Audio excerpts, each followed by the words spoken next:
Okay. So, I want to work out and stop getting bit by mosquitoes. This is what I would recommend to any client if I was training someone right now or ever again. I would recommend them to warm up the scapulas. That's something that's probably very wise to not just turn on the neurological brain, or nervous system, because the scapula does a lot of integration with pushing muscles specifically. So if you got some light weights, keeping your elbows, tucked into your ribs, moving this way, it starts incorporating your scapular movement very, very much. And it's a perfect way to warm up for a chest exercise, especially if you're doing weights. Even if you're doing push-ups, this is an amazing way. You could use bands. You could use a pulley machine at the gym. Single arm movement. You could grab it, keep it pressured, move right there, trying to keep your elbows stabilized so that you're only moving the scapula and the four muscles that attach to the scapula. Very important. Let's say you're warmed up. You don't know what to do for chest. Give me a quick routine. Let's go. So, if you want to be in and out, because you can, and just look at Mr. Olympia from the 90s, the big European UK guy. Man, what's his name? Mike Mentzer, similar. This is trained similar, very, very similar to him. Man, what is his name? Mike Mentzer and Dorian Yates. So they weren't in the gym a lot, according to them. And according to the science, you could actually do very good training to get into failure. Now, the mass of the literature indicates that the main thing the main stimulus needed for hypertrophy, for bodybuilding, for muscle growth, is sets per week of the right stimulus. On the last video on, what I've learned on martial arts and fitness, what I would recommend to anyone that's new to fitness,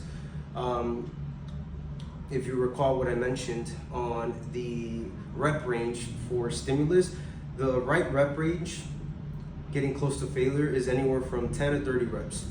If at those 10 to 30 reps, depending on the weight, these 30s, I could probably do them 40 reps, 50 reps. I've done them like dozens. And that's not the appropriate stimulus for a warm-up. It's perfect. So once you're done warming up, you get your warm-up weight. You do 1 to 2 sets max to warm up. At this weight, I could do 40, 50 reps. So the right warm-up to just get the neurological adaptation going, sets of 10 to 20, 1 or 2 for that. Then you could do, like all these elite coaches talk about, an upping in weight, 1 to 2 sets of an 8 rep, then a 6 rep, and then you get to the weight you want to work with, and you can keep the same weight and just do 3, 4, or 5 sets of hypertrophy. And depending on how many times the frequency you're training per week, that's how you can split it up. And if you're serious about fitness and bodybuilding, you're not gonna necessarily listen to me to keep going. You already know what I'm talking about, and you're hitting it. So good for you. If you're new, your mind's probably being blown. You're taking notes. I hope you're confirming what I'm saying, as I would recommend to anyone about anything. Confirm the information you're taking in, and then confirm it before you implement it. So if I have credibility with whoever you are, perfect, awesome, put it into action. You'll see, you'll confirm it, you put it into action, and you don't need that much. You only need 2-3 exercises per body muscle group, and then hit the right amount of stimulus sets, and 10 to 30 reps. Let's say these were 60 pounds. I could probably do 10 to 15 reps, maybe 8 if I'm really tired, and I would just I would stay shy of failure, 1 to 3 reps shy of failure. And you can't know what failure is unless you get to failure. So when you're starting out, you know, each exercise, go to failure. Go to failure in progressively. Actually, I would say you do sets of 1 rep, increment the weight. If you're warmed up, if you're not if you're fresh. Oh my God, there's so many ways you can do this. But eventually, in the first couple of weeks, you need to test out how you're going to failure. And the way I like to do it, I've been training for years, so take it as a grain of salt, is when I like to see where my failure points are at, I like doing 1 to 3 reps, increment weight, that way I don't waste a lot of energy, and I see where I'm at, and then from there I go down, and I say, okay, I did, you know, freaking 275 pounds for deadlifts, and I'm failing at 345 pounds of deadlift for 1-2 reps. So if I want to work out sets of 10, you know, I'm gonna decrease and try to measure it out, gauge it out, not lose a lot of energy, and then hit those. Then from there, you could train with that for weeks. You could train with that, you know, the weight you arrive at for weeks, because you know where your failure is at. So yeah, you gotta test for failure. You can't just, you know, mentally guess it. No, you gotta know where your failure is for different weights. And then from there, once you got that stabilized, once you got that dialed in, you gotta keep doing it. You know, keep your frequency per week, and just keep putting the work in, and you're gonna see the results. And going to failure every set, not wise. Mike Mentzer, Dorian Yates, especially Mike Mentzer, that the science hadn't caught up to their theories, and they weren't fully right. There's a benefit to it, but it is not the wisest thing to go to failure. You're gonna hit nervous system fatigue very fast, and it's not wise. You get the same stimulus of growth with 1, 2, 3 reps shy of failure, and you could do more sets, so you get more stimulus. So you can get more growth and better progress. So let's say this is my warm up. I'm gonna go as slow as possible for the reps, especially since I'm warming up, and I'm literally warming up. And I like to play around with the positions.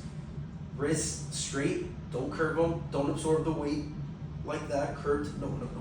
You want your wrist as straight as possible. I like playing with the ending, the grip position, and the angle. Once you get your warm-up sets, and you know where your failure points are at for your weights, you just put in the work. You just get that stimulus for muscle growth, and that's it. And you keep progressing. And then there's a lot of workouts that you could do with your body weight, like lunges, like squats, and even if it takes you 30, 40 reps to failure, if you're an amateur, you know, moderately trained, you don't need the gym. Don't put the excuse that you don't have time. No. If you really want to get your body in the best shape possible, just put in the work. Put in the work. There's so much you can do. If you feel and you are at a more of an elite, you know, level, watch the best coaches. You know, just train properly, dial in your frequency, dial in your intensity, your nutrition, your sleep, and, you know, bless your goals.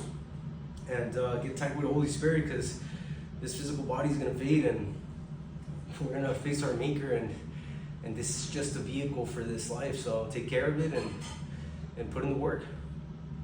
That's all I got for you today.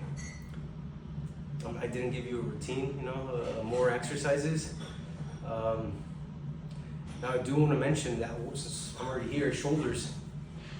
I like doing shoulders before chest sometimes when I know I'm not going to work out for a few days and I really want to get in some good work in. And after being warm, you know, I'm having my chest a little warm, having my shoulders a little warm, like the scapular work I did, I feel pretty comfortable doing shoulder presses. Make sure to stay stable. Control the weight down. The eccentric aspect of a movement is what gives you the most stimulus for growth. The eccentric is when you're elongating. So in this section right here, that's what the eccentric section is. Concentric, eccentric. So it's all about controlled reps.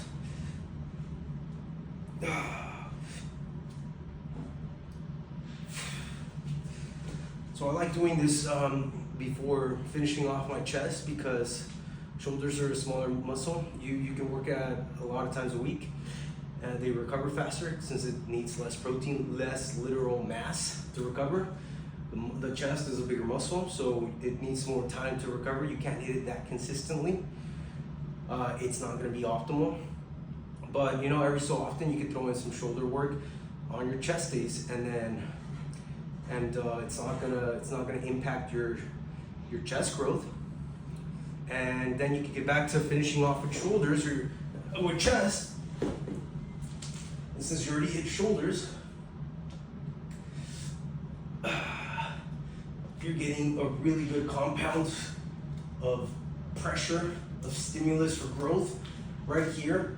I'm obviously doing chest, but since I just did a set of shoulders, what do you think is happening? In this movement, the shoulders are being utilized for stabilization. So I'm working the shoulders and they're getting worked way more than normal because I just did shoulder presses. So if you really want to have an amazing shoulder day on one of your back or chest days, you know, implement shoulders in between your back or chest days. And just be careful with your posture, your technique. Listen to your body. Don't be stupid. Don't be an ego lifter. What does it give you to be injured for a week, 2 weeks, 3 weeks, or injured for half a week and then you get injured again the next week because you're ego lifting? Like, no, that's stupid. Remember, that's why it's so important to know why you're lifting.